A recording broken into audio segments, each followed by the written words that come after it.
اعوذ باللہ من الشیطان الرجیم بسم اللہ الرحمن الرحیم زین للناس، لوگوں کے لیے مزین کی گئی ہیں حب الشہوات، مرغوب چیزوں کی محبت، شہوات اور نفسانیت کی محبت، من النساء عورتوں میں سے، والبنین اور بیٹوں سے، والقناطیر المقنطرہ اور جمع کیے ہوئے خزانے، من الذهب والفضہ سونے اور چاندی کے، ان سے، والخیل المسومتی اور عمدہ نشان لگے ہوئے گھوڑوں سے، والانعام اور مویشیوں سے، والحرث اور کھیتی باڑی سے۔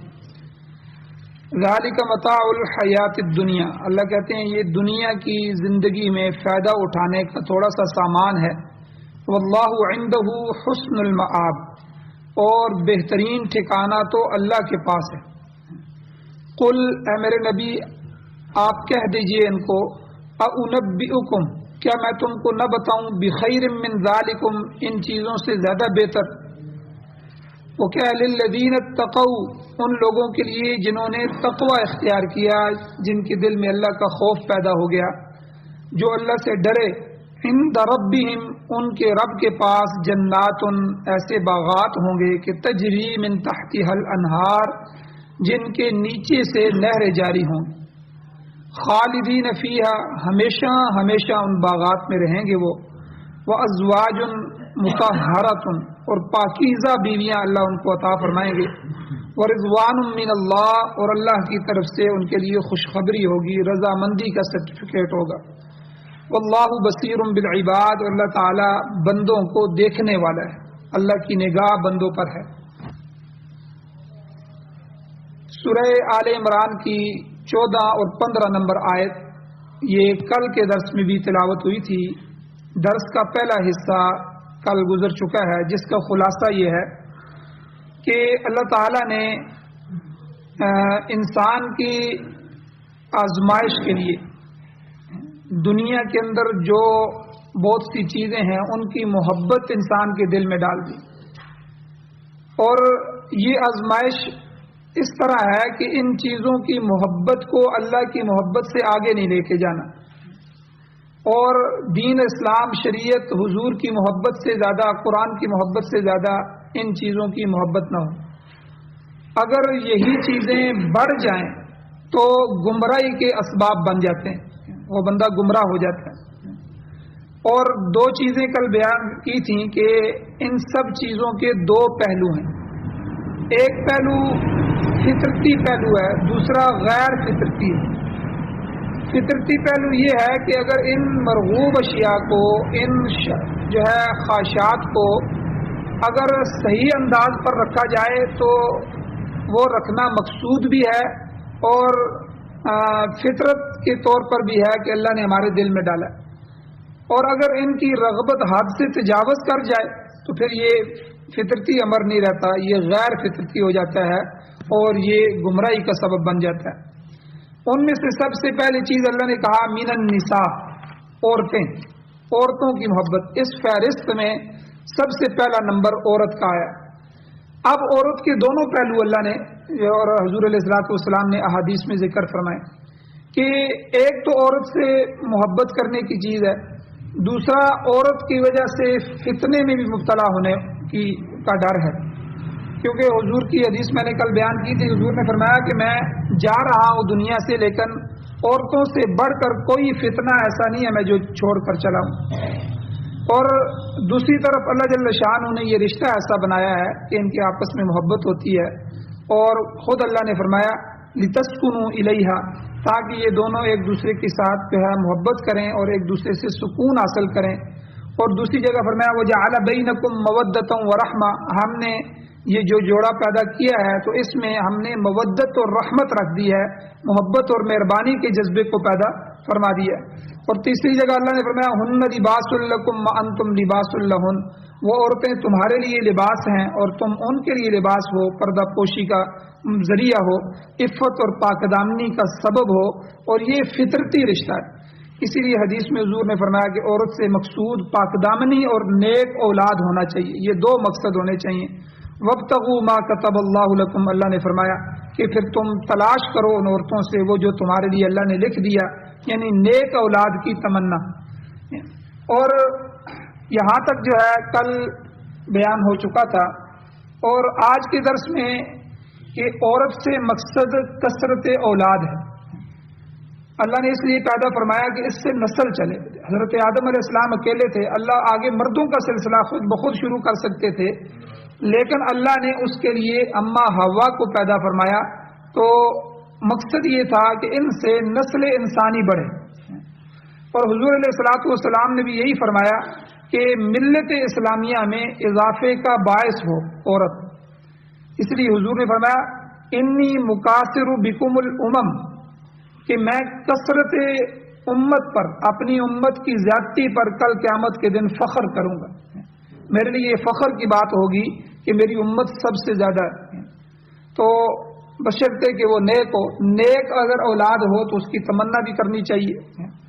اب دیکھیں حضرت علی رضی اللہ تعالیٰ عنہ کی 35 اولادیں تھیں، کئی نکاح کیے۔ حضرت فاطمہ رضی اللہ تعالیٰ عنہ کی زندگی میں نکاح نہیں کیا، ان کی وفات کے بعد انہی کے حکم سے تو ان کی جو بانجی تھیں حضرت امامہ، ان سے نکاح کیا، پھر اس کے بعد کئی نکاح کیے، تو ان کی 17 بیٹیاں اور 18 بیٹے تھے حضرت علی رضی اللہ تعالیٰ عنہ۔ خالی کربلا کے میدان میں 9 بیٹے تو کربلا کے میدان میں شہید ہوئے، حضرت حسین رضی اللہ تعالیٰ عنہ سمیت۔ تو یعنی یہ کثرت اولاد تو صحابہ بھی، اور اسی طرح حضرت انس رضی اللہ تعالیٰ عنہ کو حضور نے جو ہے اولاد کی برکت کی دعا دی تھی، اور فرماتے ہیں کہ میری زندگی کے آخر تک میں دیکھ رہا تھا کہ 100 سے زیادہ میرے بیٹے بیٹیاں، پوتے پوتیاں، نواسے نواسیاں، اور اس طرح یعنی میری جو ارد گرد کی اولادیں ہیں وہ 100 سے زیادہ 150 کے قریب پہنچ گئی تھی۔ تو اس لیے کثرت امت، اس سبب سے عورت سے نکاح کیا جائے۔ علماء لکھتے ہیں کہ کثرت 2 طریقے سے ہوتی ہے، حضور کی امت کو 2 طریقے سے بڑھایا جا سکتا ہے۔ ایک صورت تو یہی ہے کہ عورت سے نکاح کیا جائے تو نسل میں زیادتی ہوگی، نسل بڑھے گی اور امت محمدیہ بڑھے گی، جتنی اولاد زیادہ ہوگی اتنا ہی اچھا ہوگا۔ اسی لیے اسلام نے تعدد ازواج یعنی کئی شادیوں کی مرد کو اجازت دی ہے کہ اگر کئی شادیاں ہوں گی تو اولاد بھی زیادہ ہوگی۔ اور دوسری صورت کیا ہے کہ تبلیغ دین ہے، دین کی تبلیغ کی جائے، دین کی دعوت دی جائے۔ جس قدر لوگ حلقہ بگوش اسلام ہوں گے، اسلام کی چھتری کے نیچے آئیں گے، اتنی ان کی تعداد بڑھتی جائے گی، اور یہ چیز حضور صلی اللہ علیہ وسلم کے لیے باعث فخر ہوگی، کیونکہ یہ حضور کی امت میں اضافہ ہے۔ تو ایک عام مسلمان کے لیے یہی چیز باعث ثواب ہے اور ذریعہ نجات بھی بنے گی۔ شاہ ولی اللہ محدث دہلوی رحمۃ اللہ علیہ حجت اللہ البالغہ میں فرماتے ہیں کہ جو لوگ کثرت اولاد کے راستے کو بند کرنا چاہتے ہیں، وہ اللہ تعالیٰ کے جاری کردہ منصوبوں کا مقابلہ کر کے اللہ کے نزدیک ملعون ٹھہرتے ہیں۔ اللہ کے ایک نظام ہے، اس نظام کو یہ بند کرنا چاہتے ہیں۔ چنانچہ یہ جتنا بھی آج کل خاندانی منصوبہ بندی، بچے 2 ہی اچھے ہیں، ٹھیک ہے، اور طرح طرح کے ایسے ہتھکنڈے استعمال کیے جا رہے ہیں کہ یہ سلسلے ختم ہو جائیں اور جو ہے نسل کم سے کم ہو، تو یہ خاندانی منصوبہ بندی ہے۔ اسی طرح برتھ کنٹرول ہے، اور اسی طرح آئلی قوانین، ایسے قوانین بنائے جائیں گے اور بنائے جا رہے ہیں کہ جس سے کم زیادہ شادیوں کو روکا جائے، پابندیاں ڈالی جائیں۔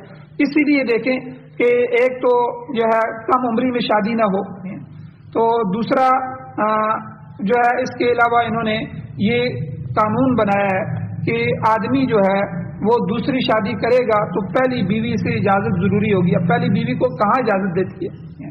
یہ تو مرد کی خواہش ہے اور ضرورت ہے، اور مرد کے لیے حکم ہے، اللہ نے دیا ہے، تو اس میں پہلی بیوی کی اجازت یہ شریعت کے خلاف قانون ہے۔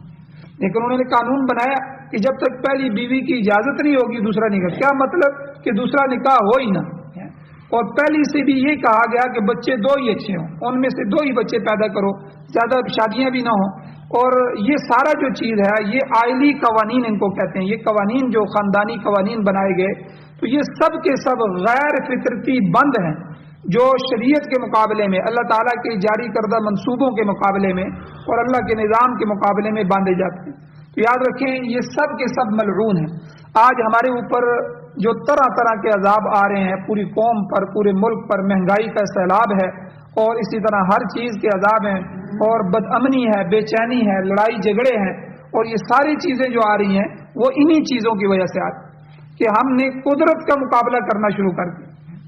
حالانکہ آپ دیکھیں انڈیا میں انہوں نے گائے پر پابندی لگائی، گائے کو کوئی ذبح نہیں کر سکتا، لیکن پھر بھی دیکھیں گائے کی پیدائش وہاں اعتدال پر ہوتی ہے اور جو ہے ان کی تعداد اعتدال پر ہے، جتنی ہونی چاہیے اتنی ہے، بڑی نہیں ہے۔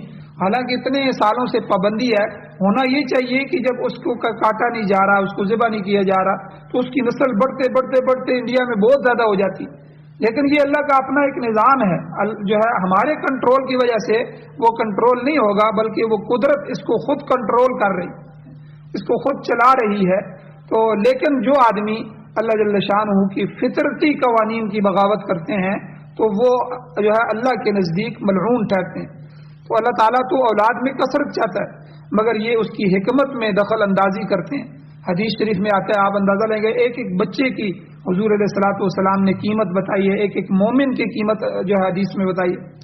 حضور نے فرمایا، حدیث میں آتا ہے کہ اگر کوئی بچہ کم سنی میں فوت ہو جائے، چھوٹی عمر میں فوت، 2 4 6 8 10 سال کا بچہ فوت ہو جائے کم سنی، یا کچا حمل ضائع ہو گیا، حضور نے فرمایا تو یہ بچہ قیامت کے دن اپنے مومن والدین کے حق میں شفاعت کرے گا، وہ ماں باپ کے دامن کو پکڑے گا اور جہنم میں نہیں جانے دے گا، اور اللہ تعالیٰ کے ہاں ایسی سفارش کرے گا کہ والدین کو ساتھ لے کر جنت میں جائے گا۔ یہ تو بچپن کی حالت ہے اور کچے حمل کی جو فضائل ہے۔ اور اگر یہ بچہ جوان ہو گیا اور والدین نے اس کی نیک تربیت کی تو والدین کے مرنے کے بعد ان کے لیے دعا کرے گا اور نیک کام کرے گا تو ان کے لیے باعث فخر بنے گا۔ لہذا ہر لحاظ سے اولاد کا ہونا باعث سعادت ہے۔ ترمذی شریف کی روایت میں آتا ہے، حدیث میں آتا ہے کہ حضور نے فرمایا کہ ایک عورت آئی اور عورت نے حضور علیہ السلام کی خدمت میں آ کے عرض کیا، فرمایا کہ حضور میرے 3 چھوٹے بچے ہیں، وہ فوت ہو چکے ہیں، میرا کوئی زندہ بچہ نہیں ہے۔ تو آپ علیہ السلام نے فرمایا لقد حذرت بحذار شدید، حدیث کے الفاظ ہیں، حضور نے فرمایا تو نے جہنم کے آگے بڑی شدید باڑ لگا دی ہے، یعنی ان بچوں کی بدولت تو جہنم کی آگ سے بچ جائے گی۔ اللہ تعالیٰ یہ کچھ چھوٹی بات نہیں ہے، تو نے ان حملوں کو اٹھایا، وہ پیدا ہوئے، ان بچوں کو پالا، اور کمر سنی میں جو ہے کم عمری میں ایک فوت ہو گیا، دوسرا فوت ہو گیا، تیسرا فوت ہو گیا، اس پر تو نے صبر کیا، تو یہ تو نے جہنم کے اور اپنے درمیان ایک باڑ لگا دی ہے۔ اللہ تمہیں انہی بچوں کی بدولت، انہی کی سفارش سے جنت میں بھیجیں گے۔ تو اس لیے اولاد جو ہے یہ ہر حال میں والدین کے لیے جو ہے وہ باعث فخر ہے، باعث نسبت۔ لیکن خرابی کی بنیاد کہاں سے پیدا ہوئی عورت کے معاملے میں؟ کہ عورت کی محبت جب بڑھ جائے، حد سے بڑھ جائے، تو پھر یہی چیز انسان کی تباہی کا باعث بن جاتی ہے۔ تاریخ کے اندر آپ واقعات پڑھیں، کتنے ہی واقعات تاریخ کے اندر ایسے محفوظ ہیں جن کا مرکزی کردار عورت تھا۔ اسی کی وجہ سے بڑی بڑی سازشیں ہوئیں، ٹھیک ہے، اور بڑی بڑی سلطنتیں اور حکومتیں تباہ ہوئیں۔ تو بے حیائی کو اس قدر ترقی حاصل ہوئی ہے کہ اب یورپ والے بھی بے حیائی سے کان پکڑتے ہیں۔ آج بیشتر جو ہے گمراہی کا سبب اور نیکی سے دوری وہ عورت ہے، اس کی وجہ اور سبب عورت ہے، اور اس کے ذمہ دار خود مرد ہیں جو عورت کے ہر میدان میں اس کو عورت کو گھسیٹ کر لے کر آئیں۔ اب دیکھیں ان کی جو رسائی ہے عورت کی، وہ تعلیمی اداروں تک تو درست تھی کہ بچیوں کو زیور تعلیم سے آراستہ کیا جائے، پردے اور شرافت کا دامن ہاتھ سے نہ چھوڑا جائے۔ یہ جو 2 شعبے ہیں، 2 شعبوں میں اصول کے ساتھ اور شرعی شرائط کے ساتھ، پردہ وغیرہ جو شرائط موجود ہیں ان کے ساتھ عورتوں کی تعلیم کی اجازت ہے۔ ایک تو یہ ہے کہ شعبہ تعلیم جس کو ہم ایجوکیشن کہتے ہیں، دوسرا شعبہ نرسنگ ہے، میڈیکل کا شعبہ، کہ عورت کو استانی بنایا جا سکتا ہے، تعلیم دی جائے تاکہ یہ آگے عورت کی استاد بنے۔ تو اسی طرح عورت جو ہے وہ ڈاکٹر بنائی جا سکتی ہے تاکہ عورت کا علاج عورت کرے، بجائے اس کے کہ کوئی مرد عورت کا علاج کرے۔ تو یہ تو مجبوری میں مرد کے لیے جائز ہے کہ اگر کوئی عورت ڈاکٹر ماہر نہ ملے تو مرد علاج کر سکتا ہے، لیکن اصل یہ ہے کہ عورت کا جو ہے علاج عورت ہی کرے۔ تو یہ دو چیزوں میں، میڈیکل کے اندر اور ایجوکیشن کے اندر، تعلیم کے میدان میں عورت کی تعلیم کی اجازت ہے، لیکن شرعی اصولوں کے ساتھ، کہ ان کی تعلیم ملی ہوئی نہ ہو، دونوں قسم کے لڑکے لڑکیوں کی تعلیم مکس نہ ہو، اور اسی طرح بے پردگی کی حالت میں نہ ہو، اور ان کے الگ کالج بنائے جائیں، لڑکوں کے الگ بنائے جائیں، پھر ان کی جا کے آگے اسپتال بھی الگ بنائے جائیں جو جن میں نرسنگ ہو، مردوں کا داخلہ منع ہو. یہ ساری شرائط ہیں، اور ان شرائط کے ساتھ اگر یہ دو شعبے چلائے جائیں تو عورتوں کے لیے اجازت ہے، ورنہ اگر یہ شرائط نہیں ہوگی تو پھر ان کے لیے اجازت نہیں ہے، ان دو شعبوں میں بھی اجازت نہیں. تو آج کیا ہوا ہے؟ آج اگر ہم دیکھتے ہیں تو یہی ہوا ہے کہ عورتوں کو دکانوں کی زینت بنا دیا گیا، دکانوں میں بٹھا دیا گیا، پی سی او چلائے جا رہے ہیں کہ عورت سامنے بٹھا دی جائے، اور دفتروں اور اسپتالوں تک جو ہے وہ عورتوں کے، اور ہوائی جہازوں میں ایئر ہوسٹس بنا دیا گیا کہ عورت ہوائی جہاز میں ہے اور وہاں جائے گی، اور جو ہے اس کے بعد جو لوگ وہاں موجود ہوں گے ان کی خدمت کرے گی، اور یہاں تک کہ فوج میں عورتوں کو بھرتی کیا جانے لگا. تو یہ سب کا سب گمراہی کا ذریعہ بن گئے. جہاں جہاں عورت پہنچی ہے اور مرد کے ساتھ رہی ہے، وہ عورت ہمیشہ یاد رکھیں حضور نے کیا فرمایا؟ حضور نے فرمایا جب غیر محرم مرد اور عورت ایک جگہ اکٹھے ہو جاتے ہیں، خالی بیٹھ جاتے ہیں، تو تیسرا ان کے درمیان فوراً شیطان آ جاتا ہے. وہ ان کو گمراہ کرنے، ایک دوسرے کی محبت جو ہے، ایک دوسرے کی طرف سے گمراہی ان کے دل میں ڈالتا ہے، اور یہاں تک کہ وہ ان کو گمراہ کر کے چھوڑتا ہے. اور جہاں بچے ایک جگہ تعلیم حاصل کر رہے ہوں، ایک جگہ ہاسٹلوں میں رہ رہے ہوں، ٹھیک ہے، ایک ہی جگہ والدین سے دور رہ رہے ہوں، اور بچے ہوں بھی جوان، چونکہ کالج اور یونیورسٹی کی جو تعلیم ہوتی ہے یہ تو 18 سال سے اوپر شروع ہوتی ہے، اور 18 سال کا بچہ اور بچی یہ بالغ ہوتے ہیں، اور یہ ایک طرح کی جو ہے اپنے فیصلے کر سکتے ہیں، ان کے اندر شہوات ابھرتی ہیں، ان کی اپنی ضرورتیں ہوتی ہیں. تو اسی لیے جلدی شادی کہا گیا کہ آپ بچے سمجھدار ہو جائیں تو ان کی شادی کر دی جائے. تو بہرحال ہمارے ہاں خاص کر کے مغرب میں جو ہے یہ سارا کا سارا جو چکر چل رہا ہے، یہ عورت کو جو باہر نکالا گیا ہے، تو یہ اسی وجہ سے نکالا گیا تاکہ جو ہے یہ گمراہی پھیلے، اور جتنی جلدی گمراہی پھیلے گی دجال اتنی جلدی آئے گا، اتنی جلدی قیامت بھی آئے گی. حالانکہ حضور نبی کریم صلی اللہ علیہ وسلم کا فرمان ہے کہ عورت کو اس مقام پر رکھو جہاں اللہ تعالیٰ نے اسے رکھا ہے. نماز کے لیے عورت اگلی صف میں کھڑی نہیں ہو سکتی، اس کا مقام پچھلی صف ہے، حتیٰ کہ بچوں سے بھی پچھلی صف. مردوں کی صفیں پہلی ہوں، ٹھیک ہے، اس کے بعد بچوں کی صفیں ہوں، اس کے بعد پیچھے عورتوں کی صف ہو. یہ بھی حضور صلی اللہ علیہ وسلم کے زمانے میں بعد میں صحابہ کرام کا اجماع ہوا ہے اس بات پر کہ عورت مسجد میں مرد کے ساتھ نماز پڑھ ہی نہیں سکتی. تو بہرحال اب تو عورت جو ہے وہ عورت ہی نہیں رہی، کچھ اور ہی چیز بنا دی گئی ہے. کھیل کے میدانوں میں عورت کا کیا کام ہے؟ اس سے فٹ بال کھلایا جا رہا ہے، ہاکی اور والی بال کی ٹیمیں، کرکٹ کی ٹیمیں جو ہیں عورتوں کی بنا دی گئی ہیں. اور کیا ہے کہ سارے اس کو بیٹھ کے ٹی وی پہ دیکھ رہے ہیں، مرد و زن دیکھ رہے ہیں، عورتوں کی جو ہے وہ کھیل چل رہا ہے. ان کی خوبصورتی، ظاہر بات ہے جو پینٹ شرٹ پہنائی جاتی ہے، ان کا جو لباس ہوتا ہے کھیل کے میدانوں میں، وہ تو عورت کی ساری چیزوں کے ابھار کو بالکل سامنے کر دیتا ہے. تو یہ سارے شہوت کی جو چیزیں ہیں، یہ عورت کی آزادی کی وجہ سے یہ گمراہی کا سبب بنی ہے اور انسان گمراہ ہوا.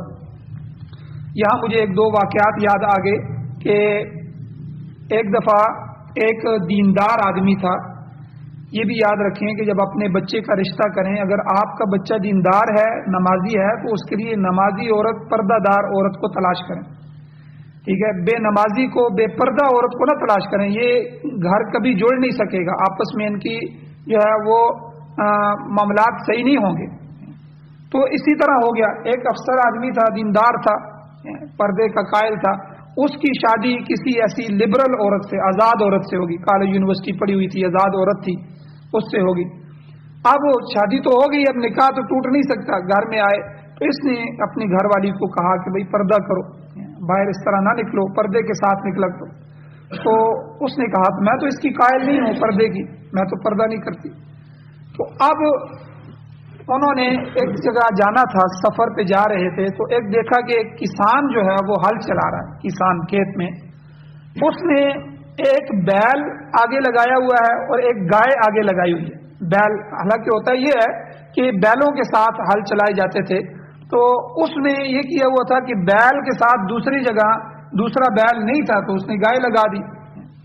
اب عورت نے دیکھا تو عورت نے کہا کہ دیکھو یہ کسان کتنا ظلم کر رہا ہے، یہ کام بیلوں کا تھا اور اس نے بیل کے ساتھ وہ جو ہے گائے کو بندھا ہوا ہے۔ مرد نے کہا کہ مسئلہ سمجھانے کے لیے اپنی بیوی کو کہا اصل میں یہ جو گائے ہے یہ لبرل تھی، آزاد خیال کی تھی، اس نے اپنے مالک کو کہا کہ میں مردوں کے شانہ بشانہ چلنا چاہتی ہوں، اس لیے اس نے کہا کہ ٹھیک ہے پھر جو کام مردوں کا ہے اس کے ساتھ تم بھی آ جاؤ۔ یہ کام تھا بیلوں کا لیکن پھر اس کو اس کے ساتھ باندھ دیا۔ اب وہ حیران ہو گئی، اس نے کہا کہ یہی کام ہے بھائی، باہر کا کام مردوں کا کام ہے، بازار کا کام مردوں کا کام ہے، مارکیٹوں کا کام مردوں کا کام ہے، دفتروں اسپتالوں کا کام مردوں کا کام ہے، جب سے فوج کا کام مردوں کا کام ہے۔ جب سے عورت آئی ہے تو عورت نے کہا میں مردوں کے شانہ بشانہ چلنا چاہتی ہوں، جو مرد کرتے ہیں کیا ہم کسی سے کم ہیں؟ اب وہ گھسیٹ کر عورت کو تعلیم سے یا کسی عنوان سے اس کو باہر لایا گیا اور پھر اس کو پروان چڑھایا گیا، اور یہاں تک کہ آج ہر معاشرے میں ہر شعبے میں جو ہے عورت کے ہونے کی وجہ سے بہت سے مسائل کھڑے۔ تو اس لیے حضور علیہ الصلوۃ والسلام نے فرمایا کہ عورت کو اپنے مقام پہ رکھا جائے، اور اگر عورت جو ہے وہ آگے آئے گی تو اس کی وجہ سے عفت چلی جائے گی، عزت چلی جائے گی، جوں جوں اریانی بڑھے گی تو اتنا اتنا جو ہے گمراہی کا سیلاب آئے۔ تو بہرحال اب تو جمہوریت نے بھی نیا گول کھلایا ہے، ہر سطح پر عورتوں کی نمائندگی بھی ضروری ہے۔ کہتے ہیں کہ مرد و زن ایک گاڑی کے دو پہیے ہیں، دونوں پہیوں کو برابر چلنا چاہیے ورنہ زندگی کی گاڑی نہیں چل سکے گی۔ تو لہذا مردوں کے ساتھ ساتھ عورتوں کو یہ میونسپل کمیٹیاں جو ہوتی ہیں ان کے بھی ممبر بنایا جا رہا ہے، صوبائی قومی اسمبلی کے اندر بھی ان کو ممبر نمائندگی دی جا رہی ہے، اور اسی طرح وزارتیں مشارتیں یہ سارا کچھ جو ہے ان کے قلمدان ان کے حوالے کیے جا رہے ہیں۔ تو یہ کس قدر گمراہی کی بات ہے۔ تو بہرحال ایک واقعہ تو یہ ایک واقعہ اور آتا ہے کہ ایک دیہات میں دیہاتی عورتیں سیدھی سادی ہوتی ہیں اور جو ہے وہ بالکل ان کی مناسب تعلیم ہوتی ہے، 5 6 7 8 کلاسیں بچی کو پڑھائی جائیں تاکہ وہ کل جو ہے کسی چیز کو پڑھ سکے لکھ سکے، بس اس سے زیادہ تعلیم عورت کے لیے جائز نہیں ہے۔ تو اب وہ اتنی بڑی ہوتی ہیں لکھ پڑھ سکیں بس اتنا معاملہ۔ تو کچھ پولیو والی ٹیم کی یا اس طرح یہ ٹیمیں جو جاتی ہیں شہر سے، تو اس طرح کی ایک ٹیم وہاں گئی۔ اب اس نے اس عورت کو جو گھر میں جھاڑو دے رہی تھی اور گھر کے کام کر رہی تھی، ظاہر بات ہے عورت جو ہے گھر کا کام نہیں کرے گی تو مرد باہر کا کام نہیں کرے گا، دونوں اپنے اپنے کام نہیں سنبھالیں گے تو گھر خراب ہو جائے گا۔ اب وہ عورت جو ہے برتن دھو رہی ہے اور وہ بیٹھی ہوئی ہے اور عورت جو ہے وہ جھاڑو لگا رہی ہے۔ اب یہ عورتیں اس کو سمجھانے کے لیے کہتی ہیں دیکھو ہماری تنخواہ تو 40,000 روپے ہے، 50,000 روپے ہے، ہم دفتروں میں بیٹھتی ہیں، اے سی لگے ہوئے ہیں، یہ ہے وہ ہے، اس کو ترغیب دے رہی ہیں، اور تم کیا کر رہی ہو، گھر میں بندھی ہوئی ہو، گھر میں قید ہو۔ اور سامنے جو ہے ایک گائے بندھی ہوئی تھی، ان کے گھر میں دیہات میں گائے بندھی ہوئی تھی۔ اس نے کہا کہ تمہاری مثال اس گائے کی ہے، بس یہ ایک اپنے قلعے پہ بندھی ہوئی ہے اور تم جو ہے اسی طرح گھر میں بندھی ہوئی ہو، نہ باہر نکل سکتی ہو، نہ اپنی مرضی سے کوئی کام کر سکتی ہو، ٹھیک ہے، تم اسی طرح قید ہو۔ تو وہ عورت دیندار عورت تھی، سمجھدار تھی، اس نے بڑی عجیب مثال ان کو دی۔ اس نے کہا کہ میری مثال تو گائے کی ہے کہ میرے مالک نے مجھے گھر میں باندھا ہوا ہے، مجھے چارہ ڈالتا ہے، میرا خیال رکھتا ہے، میری ہر ضرورت کو پورا کرتا ہے۔ تمہاری مثال پتہ ہے کس طرح ہے؟ وہ ہمارے گھر سے باہر گلی میں جو گدھا بندھا ہوا ہے، گدھی، اس گدھی جیسی ہے۔ گاؤں کے کسی بندے کو بھی جب اپنے کام کاج کے لیے گدھی ضرورت ہوتی ہے وہ آ کے ہم سے مانگ لیتا ہے، ہم کہتے ہیں باہر بندھی ہوئی ہے جاؤ لے جاؤ۔ تمہاری مثال یہی ہے، جب تم گھر سے نکلی ہو تو پھر تم ہر شہر میں ہر گلی میں گھوم رہی ہو، ہر گھر میں جا رہی ہو، ٹھیک ہے، یہ تمہاری عزت ہے، اس کو تم عزت سمجھتی ہو۔ عزت یہ ہے کہ میرے خامن نے مجھے گھر میں رکھا ہوا ہے، جو میری ضرورت ہوتی ہے، کپڑے ہیں، کھانا پینا ہے، ہر چیز مجھے یہاں میسر ہوتی ہے، میں اس کی اولاد کو پال رہی ہوں، یہ عزت ہے۔ عزت تمہاری طرح نہیں، یعنی یہ اللہ نے اس کے دل میں مثال ڈالی۔ اور یہی مثال ہے ان عورتوں کی جو اپنے گھروں سے دور جا کے رہ رہی ہیں، ہاسٹلوں میں رہ رہی ہیں، اور جو ہے وہ طرح طرح کی بے حیائیاں پھیل رہی ہیں، والدین شریف ہیں، ان کو پتہ ہی نہیں ہے باہر کے معاملات اور چل رہے ہیں۔ تو یہ عورت کی بے جا محبت یا حد سے زیادہ آزادی جو ہے یہ نقصان کا باعث بنی ہے۔ تو بہرحال اس طرح کے معاملات یہ اللہ نے پہلی چیز جو بتائی کہ زین للناس حب الشہوات، کہ لوگوں کے لیے جو ان کی خواہشات ہیں ان کی محبت ڈال دی گئی ہے، من النساء، پہلی جو ہے یہ عورتوں کی وجہ سے ڈال دی گئی ہے۔ اللہ جل شانہ سے دعا ہے اللہ ہمیں عمل کی توفیق عطا فرمائے، اللہ ہمیں فتنوں سے محفوظ فرمائے، آمین۔ الحمدللہ رب العالمین والعاقبۃ للمتقین والصلاۃ والسلام علی رسولہ النبی الأمی الکریم۔ اللهم ربنا آتنا فی الدنیا حسنۃ وفی الآخرۃ حسنۃ وقنا عذاب النار رب اغفر وارحم وانت خیر الراحمین۔ یا اللہ ہماری کمیوں کوتاہیوں کو معاف فرمائیے، درگزر فرمائیے، صغیرہ کبیرہ گناہوں کو معاف فرمائیے۔ یا اللہ ہماری عورتوں کے لیے حضرت فاطمہ الزہرا کو آئیڈیل بنائیے، انہی کی طرح گھر کی زندگی، انہی کی طرح حیا، انہی کی طرح خاوند اور اپنے بچوں کی خدمت، انہی کی طرح پاکیزگی عطا فرمائیے۔ یا اللہ یورپ کی جو عورت ہے آزاد عورت، یا اللہ ہماری عورتوں کو ان سے محفوظ فرمائیے۔ یا اللہ جو گلوکار، اداکار اور انڈیا کی اور فلموں والی جو اداکاریں ہیں، یا اللہ آج امت کی عورتیں ان کے پیچھے چل رہی ہیں، انہی کی طرح گمراہیوں میں جا رہی ہیں۔ یا اللہ ہمیں محفوظ فرمائیے، دجالی فتنوں سے محفوظ فرمائیے۔ یا اللہ قرآن و سنت کی بہاریں نصیب فرمائیے، قرآن و سنت کو بطور آئین، بطور دستور، بطور ضابطۂ حیات ہمیں نصیب فرمائیے۔ یا اللہ حاضرین مجلس کی جو جائز حاجات ہیں ہم سب کو غیب کے خزانوں سے پورا فرمائیے، ہم سب کا خاتمہ ایمان پر فرمائیے۔ صلی اللہ تعالی علی خیر خلقہ محمد وآلہ وأہل بیتہ وأصحابہ وذریتہ اجمعین برحمتک یا ارحم الراحمین۔